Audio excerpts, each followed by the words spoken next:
պարբերաբար թիրախավորում է քաղաքական առաջնորդը, ձեր քաղաքական առաջնորդը, երրորդ նախագահը,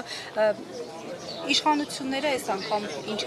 ինչ են ուզում եւ պատահական եք համարում ընտրված ժամանակա հատվածը նախընտրական, թե հենց միտումնավոր է։ Չէ, թիրախավորում են, որովհետեւ ուժ են տեսնում եւ թիրախավորման հիմքում էլ որպես կանոն կամ շինծու բաներն են, խնդիրներն են կամ մաքուր զրպարտություններն են, եթե քաղաքական մասով վերցնենք։ Ընդհանուր առմամբ բնականաբար սպասելի պրոցես է, որևէ այսպես անակնկալներ որպես այդպիսին չկան։ Քաղաքական իմաստով բնականաբար պայքարը պետք է շարունակել եւ գլխավոր խնդիրը փոփոխության չի ենթարկվում։ Դա իշխանափոխություն, որովհետև առանց դրա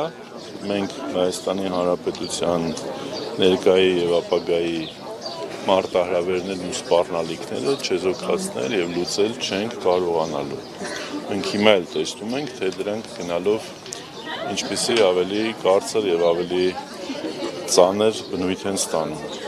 Զաքարյան, այս ընկալումը կա նաև ներընդդիմադիրեն շրջանակների մոտ, որոնք օրինակ ձեռքի հետ էլ թիրախավորում են օրինակ երրորդ նախագահին, անընդհատ ինչ-որ գրառումներ են անում երրորդ նախագահի մասին, ակնարկներ են անում բացուփակ, այս ընկալումը կա թե չկա իրենց մոտ, որ ժամանակ չկա, պետք է համախմբվել եւ այլն, պետք է փոփոխություն լինի։ Ներընդդիմադիր շրջանակ ասելով շատ ավելի լայն սպեկտր պետք է դիտարկենք, այդ լայն սպեկտրում կան նաև ընկալումներ եւ կան նաև այնպիսի շրջանակներ կամ անհատներ, որոնց մոտ ընկալումը այլ դրսևորում ունի, ավելի շատ անձնական ներխմբային շահերով պայմանավորված։ Այսինքն կամ եւ պատրաստ են այդ կռվի մեջ ներքաշվել նաև ընդդիմության դեմ պայքարելով, ընդդիմադիր այլ ուժերի դեմ պայքարելով, կան քաղաքական ուժեր, անհատներ, որոնք հասկանում են իրավիճակը եւ գնահատում են adekvat եւ պատրաստ են համախմբված ձևով միասնական ճակատով հանդես գալ։ Այսինքն մանդատի հերթական կռվին են պատրաստվում 2026 թվականին։ Այո, որոշ շրջանակներ եւ առաջիկայում այդ շրջանակներն ավելի լայնանալու են, ցավոք, բայց նորից եմ ասում, դրանից խնդիրը չի փոխվում։